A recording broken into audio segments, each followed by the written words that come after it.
बिस्मिल्लाहिर्रहमानिर्रहीम। Dear students, आज chapter 2 का लास्ट टॉपिक हम डिस्कस करेंगे। पेज नंबर 40 पे हमारा टॉपिक है यूजेस ऑफ आइसोटोप्स। तो आइसोटोप्स को डिफरेंट पर्पस के लिए आम लाइफ के अंदर यूज़ किया जाता है। ये यहाँ पर आपके सामने बोर्ड के ऊपर 5 यूजेस राइट हैं। सबसे पहला यूज़ है रेडियोथेरेपी। इसमें हम देखेंगे कि आइसोटोप्स को रेडियोथेरेपी के लिए किस तरीके से यूज़ किया जाता है। रेडियो मीन होता है रेडिएशंस, जबकि थेरेपी हम कहते हैं किसी चीज़ के इलाज करने के तरीके को। तो यानी कि रेडियोथेरेपी मीन रेडिएशंस के ज़रिए इलाज करना। जैसा कि आपने सुना होगा कि जो कैंसर के पेशेंट्स होते हैं उनको रेडिएशंस जो है वो दी जाती हैं। तो रेडियोथेरेपी के ज़रिए कैंसर का ट्रीटमेंट जो है वो भी किया जाता है। अब ये जो कैंसर है ये या तो स्किन के ऊपर है या हमारी बॉडी के अंदर वाले हिस्से के अंदर है। अब अगर कैंसर जो है वो बॉडी की स्किन के ऊपर हो तो उसके लिए जो हम आइसोटोप्स यूज़ करते हैं वो आइसोटोप्स है फास्फोरस 32 P32 और स्ट्रोंशियम 90।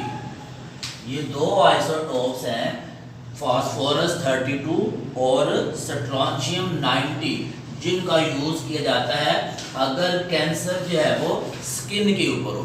उसकी वजह क्या है इन दो आइसोटोप्स को यूज़ करने की? इन दो आइसोटोप से जो रेडिएशंस निकलती हैं जिनको बीटा रेडिएशंस कहा जाता है, बीटा रेडिएशन जो है ये कम पेनिट्रेट होती हैं, ये ज़्यादा दूर तक बॉडी के अंदर तक पेनिट्रेट नहीं करती। इसलिए स्किन के ऊपर अगर कैंसर हो तो फास्फोरस 32 और स्ट्रोंशियम 90 आइसोटोप्स का यूज़ किया जाता है, क्योंकि इनसे लेस पेनिट्रेटिंग बीटा रेडिएशन जो है वो रिलीज होती है। अब अगर कैंसर जो है वो बॉडी के अंदर किसी हिस्से के अंदर है तो उसके लिए कोबाल्ट 60 CO60 आइसोटोप्स का यूज़ किया जाता है। इसके रीज़न क्या है? क्योंकि कोबाल्ट 60 से जो रेडिएशंस निकलती हैं उनको हम कहते हैं गैमा रेडिएशंस। और गैमा रेडिएशन जो है इनकी ये प्रॉपर्टी है कि ये ज़्यादा गहराई तक पेनिट्रेट कर जाती हैं। तो क्योंकि कैंसर जो है वो बॉडी के अंदर वाले हिस्से के अंदर है, इसलिए उसको ख़त्म करने के लिए कोबाल्ट 60 आइसोटोप का यूज़ किया जाता है, क्योंकि उससे ज़्यादा पेनिट्रेट करने वाली गैमा रेडिएशंस रिलीज होती है। सेकंड यूज़ है आइसोटोप्स का ट्रेसर फॉर डायग्नोसिस। ट्रेसर हम कहते हैं तलाश करने के लिए, सुराग लगाने के लिए। डायग्नोसिस किसी मर्ज की शिनाख्त करनी है तो उसके लिए भी रेडियो आइसोटोप का इस्तेमाल किया जाता है। तो रेडियो एक्टिव आइसोटोप्स को हम डायग्नोसिस को ट्रेस करने के लिए, किसी डिजीज़ का ट्रेस करने के लिए भी इस्तेमाल करते हैं। आयोडीन 131 जो है, आयोडीन 131 आइसोटोप का यूज़ किया जाता है थायराइड ग्लैंड में गॉइटर को डायग्नोज करने के लिए। आयोडीन 131 का यूज़ किया जाता है थायराइड ग्लैंड में गॉइटर आपको मालूम है कि ये थायराइड ग्लैंड जो है ये हमारी नेक में है। तो अगर आयोडीन की कमी हो जाए तो उसकी वजह से यहाँ पर गॉइटर जो है वो बन जाता है। तो आयोडीन 131 का यूज़ किया जाता है गॉइटर को डायग्नोज करने के लिए। इसके अलावा टेक्नीशियम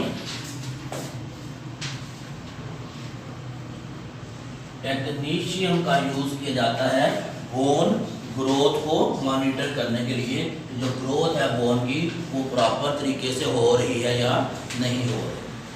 फिर तीसरा यूज़ है आइसोटोप्स का as archaeological and geological use. Archaeological हम कहते हैं फॉसिल्स को देखने के लिए, तो फॉसिल्स और जियोलॉजिकल ज़मीन के अंदर इस्तेमाल करने के लिए।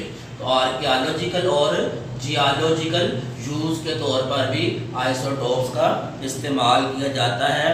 तो जो फॉसिल्स हैं हमारे पास, डेड प्लांट्स हैं, डेड एनिमल्स हैं, उनकी एज किस तरीके से मालूम की जाती है, उनकी एज मालूम करने के लिए भी हम रेडियो आइसोटोप्स का इस्तेमाल करते हैं। यहाँ हमारे पास एक डेफिनेशन है रेडियो आइसोटोप डेटिंग कि एज मालूम करना ओल्ड ऑब्जेक्ट्स, जो ओल्ड ऑब्जेक्ट्स हैं उनकी एज मालूम करना उन आइसोटोप्स की हाफ लाइफ की मदद से, ये कहलाता है रेडियो आइसोटोप डेटिंग।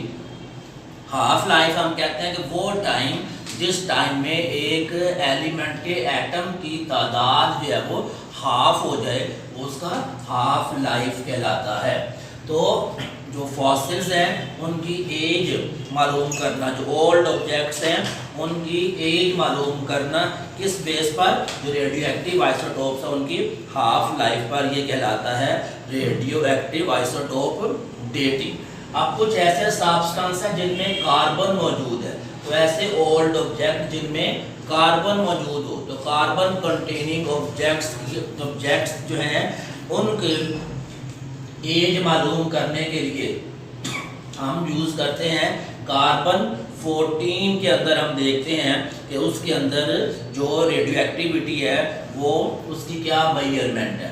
तो कार्बन डेटिंग के अंदर हम क्या करते हैं, ओल्ड कार्बन कंटेनिंग ऑब्जेक्ट्स की हम एज मालूम करते हैं by measuring radio activity of C14 in them. उन ऑब्जेक्ट्स के अंदर जो कार्बन 14 है उनकी रेडियो एक्टिविटी कितनी है। रेडियो एक्टिविटी मीन किसी सब्सटेंस से जो रेडिएशन निकलने का प्रोसेस है, जो रेडिएशन निकलती हैं उन्हें उस प्रोसेस को हम कहते हैं रेडियो एक्टिविटी। तो ये हमारे पास एक और डेफिनेशन है यहाँ पर carbon dating. Carbon dating mean ऐसे ओल्ड ऑब्जेक्ट जिनमें कार्बन मौजूद हो उनकी एज मालूम करना radio activity by measuring radio activity of C14 in them. Next हमारे पास यूज है chemical reaction and structure determination. ये जो रेडियो एक्टिव आइसोटोप्स हैं इनको हम किसी केमिकल रिएक्शन को फॉलो करने के लिए भी हम यूज करते हैं। जैसे कि आपको मालूम है कि फोटोसिंथेसिस के अंदर कार्बन डाइऑक्साइड और वाटर रिएक्ट करते हैं और उसके नतीजे में ग्लूकोज प्रोड्यूस होता है। अब जब कार्बन डाइऑक्साइड और वाटर रिएक्ट करते हैं तो डायरेक्ट ग्लूकोज नहीं बनता, उसके दरमियान में कई इंटरमीडिएट प्रोडक्ट्स भी बनती हैं। तो इंटरमीडिएट प्रोडक्ट्स को मालूम करने के लिए हम इन रेडियो एक्टिव आइसोटोप्स का यूज़ करते हैं। तो कार्बन 14 जो है उसको यूज़ किया जाता है फोटोसिंथेसिस के रिएक्शंस के अंदर कि किस तरीके से हमें उस तरीके से मालूम हो जाए कि जब कार्बन डाइऑक्साइड और वाटर आपस में रिएक्ट करेंगे तो पहले कौन सी चीज़ प्रोड्यूस होगी, उसके बाद कौन सी चीज़ प्रोड्यूस होगी और एंड पे जाके ग्लूकोज किस तरीके से बनता है। तो इस तरीके से इंटरमीडिएट जो प्रोडक्ट्स हैं उनको मालूम करने के लिए भी रेडियो एक्टिव आइसोटोप्स का यूज़ किया जाता है। लास्ट हमारे पास यूज़ है power generation. Power generation mean electricity की प्रोडक्शन। तो रेडियो एक्टिव आइसोटोप्स को हम इलेक्ट्रिसिटी जनरेट करने के लिए भी इस्तेमाल करते हैं और ये यूज़ किया जाता है अगर हम कंट्रोल्ड न्यूक्लियर फिशन रिएक्शन करें in nuclear reactors. Nuclear reactors क्या है, वो मशीन्स हैं जिनके अंदर जो है न्यूक्लियर फिशन का रिएक्शन किया जाता है। पहले हम देखते हैं कि न्यूक्लियर फिशन का जो रिएक्शन है वो क्या है। न्यूक्लियर फिशन का रिएक्शन क्या है कि जो हमारे पास एलिमेंट है यूरेनियम जिसका एटॉमिक नंबर जो है वो है 92 और मास है 235। यूरेनियम के ऊपर जब न्यूट्रॉन की बम्बार्डमेंट करवाई जाती है, न्यूट्रॉन, तो जो यूरेनियम का न्यूक्लियस है ये न्यूक्लियस जो है वो ब्रेक हो जाता है, टूट जाता है और बैरियम और क्रिप्टॉन बना देता है। बैरियम और क्रिप्टॉन बनाता है, 3 न्यूट्रॉन जो है वो रिलीज करता है और साथ जो एनर्जी है वो रिलीज होती है। बैरियम का जो एटॉमिक नंबर है वो है 56 जबकि क्रिप्टॉन का है 36। 56 और 36 जबकि बैरियम का मास जो है वो है 139 और क्रिप्टॉन का 94। तो जब यूरेनियम के ऊपर न्यूट्रॉन की बम्बार्डमेंट करवाई जाती है तो यूरेनियम का जो न्यूक्लियस है वो टूट जाता है और बैरियम और क्रिप्टॉन बनाता है और साथ ही न्यूट्रॉन रिलीज करता है और साथ एनर्जी रिलीज करता है। अब ये जो प्रोसेस है ये कंटिन्यूसली जारी रहता है। सपोज हमारे पास ये एक पीस है यूरेनियम का, अब इसके ऊपर हमने बम्बार्डमेंट करवाई न्यूट्रॉन की। अब जो यूरेनियम है इसमें लाखों एटम है, तो एक एटम इस तरीके से ब्रेक होता है। अब सपोज ये हमारे पास एक एटम है यूरेनियम का, इसके ऊपर जब हमने न्यूट्रॉन की बम्बार्डमेंट करवाई तो उस रिएक्शन के नतीजे में 3 न्यूट्रॉन बने और प्रोड्यूस हुआ बैरियम और क्रिप्टॉन। अब इस पीस के अंदर मैंने आपको बताया कि लाखों यूरेनियम के एटम हैं, तो एक यूरेनियम के टूटने से 3 न्यूट्रॉन रिलीज होते हैं, तो हर न्यूट्रॉन के रास्ते में फिर एक यूरेनियम का एटम आ जाता है। ये न्यूट्रॉन इस यूरेनियम